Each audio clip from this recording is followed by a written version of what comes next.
अस्सलाम वालेकुम स्टूडेंट्स। जैसा कि आप लोग जानते हैं कि हमने उर्दू का सेकंड टर्म का सिलेबस शुरू किया हुआ है जो कि नामदेव माली कहानी से शुरू होता है। आज हम इस कहानी का बकिया हिस्सा पढ़ेंगे और कहानी को मुकम्मल करेंगे। इसकी रीडिंग और इसके मुश्किल अल्फाज के मानी सीखेंगे जो कि पेज नंबर 82 से शुरू होगा। दूसरा पैराग्राफ है। तो आइए आज का लेक्चर शुरू करते हैं। जब आला हज़रत हजूर निज़ाम को औरंगाबाद की खुशगवार आबो हवा में बाग लगाने का ख्याल हुआ, खुशगवार खूबसूरत, तो ये काम डॉक्टर सैयद सिराजुल हसन नवाब सिराज यार जंग बहादुर नाज़्म तालीमात को तफवीज़ हुआ।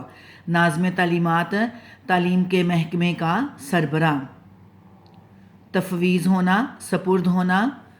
डॉक्टर साहब का ज़ौक़े बागबानी मशहूर था। ज़ौक़े बागबानी, बाग लगाने का शौक़। मकबरा राबिया दुरानी और उसका बाग जो अपनी तरतीब व तामीर के एतबार से मुगलिया बाग का बेहतरीन नमूना है। एतबार लिहाज मुद्दत से वीरान और सुनसान पड़ा था। सुनसान उजाड़ वहशी जानवरों का मस्कन था और जाड़ जनकार से पटा पड़ा था।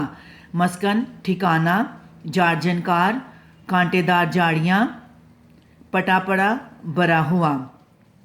आज डॉक्टर साहब की बदौलत सरसब्ज़ व शादाब और आबाद नज़र आता है। शादाब का मतलब लिखिए तरोताज़ा। अब दूर दूर से लोग उसे देखने आते और सैर व तफरीक से महसूस होते हैं। महसूस होना, लुत्फ़ अंदोज़ होना। डॉक्टर साहब को आदमी परखने में भी कमाल था। परखना, जांचना, कमाल, महारत। वो नामदेव के बड़े कदरदान थे। कदरदान का मतलब लिखिए कदर करने वाले। उसे मकबरे से शाही बाग में ले गए। शाही बाग आहिर शाही बाग था।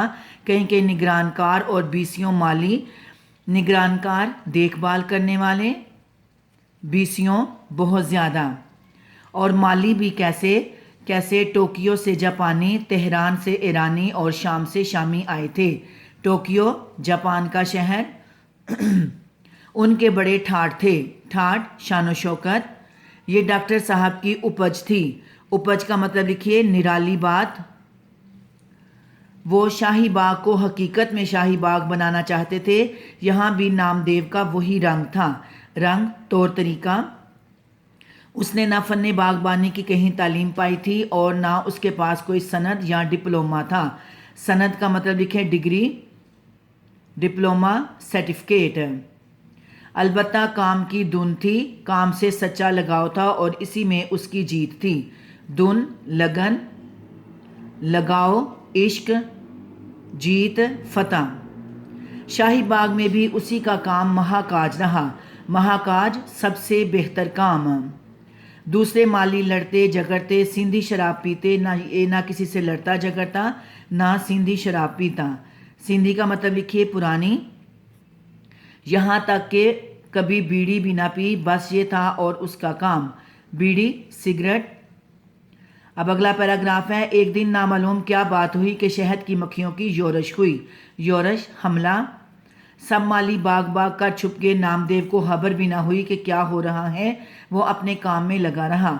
उसे क्या मालूम था कि कज़ा उसके सर पर खेल रही है। कज़ा, मौत, खेल रही, वक्त आना। मक्खियों का गजबनाक जिल्लड़ उस पर टूट पड़ा। इतना काटा कि बेदम हो गया। आखिर उसी में जान दे दी। गजबनाक, खौफनाक, जिल्लड़, ग्रोह। टूट पड़ा, हमला कर दिया, बेदम, बेहोश।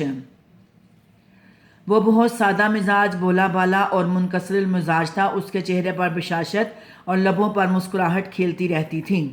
सादा मिजाज, सादा तबीयत, भोला भाला, मासूम, मुनकसरुल मिजाज, आजिज, बशाशत, रौनक या खुशी। छोटे बड़े हर एक से झुककर मिलता, गरीब था और तनहा भी कम थी। इस पर भी अपने गरीब भाइयों की बिसात से बढ़कर मदद करता रहता। बिसात, हिस्सियत। काम से इश्क था और आखिर काम करते करते ही इस दुनिया से रुखसत हो गया। अब अगला पैराग्राफ देखिए। गर्मी हो या जाड़ा, धूप हो या साया, वो दिन रात बराबर काम करता रहा। जाड़ा, सख्त सर्दी, बराबर, मुसलसल।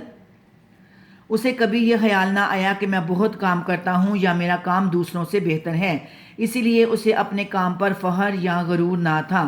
فخر، ناز، وہ یہ باتیں جانتا ہی نہ تھا۔ اسے کسی سے بیر تھا، نہ جلاپا۔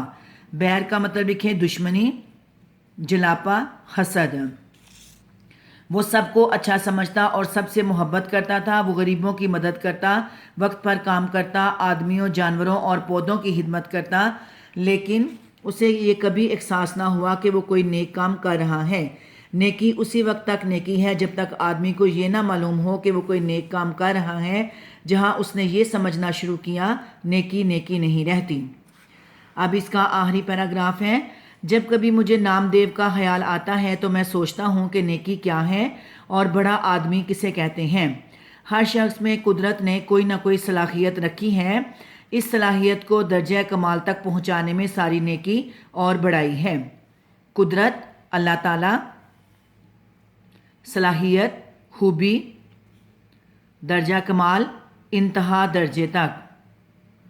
درجہ کمال تک نہ کبھی کوئی پہنچا ہے اور نہ پہنچ سکتا ہے، لیکن وہاں تک پہنچنے کی کوشش ہی میں انسان بنتا ہے۔ یہ سمجھو کندن ہو جاتا ہے، کندن خالص سونے کی طرح۔ حساب کے دن جب اعمال کی جانچ پڑتال ہوگی، خدا یہ پوچھے گا کہ میں نے جو استعداد تجھ میں ودیعت کی تھی اسے کمال تک پہنچانے اور اس سے کام لینے میں تو نے کیا کیا؟ جانچ پڑتال، حساب کتاب، استعداد، صلاحیت، ودیعت کرنا، عطا کرنا، کیا اور خلق اللہ کو اس سے کیا فیض پہنچایا؟ خلق اللہ، اللہ تعالیٰ کی مخلوق، فیض، فائدہ۔ اگر نیکی اور بڑائی کا یہ معیار ہے تو نام دیو نیک بھی تھا اور بڑا بھی۔ معیار، پیمانہ تھا تو ذات کا ڈیڑھ پر اچھے شریفوں سے زیادہ شریف تھا۔ یہ کہانی آپ کی مکمل ہو گئی۔ اب آپ نے اس 2 صفحوں کے الفاظ معنی یاد کرنے ہیں اور ساتھ میں اس کہانی کا خلاصہ یاد کرنا ہے۔ اللہ حافظ۔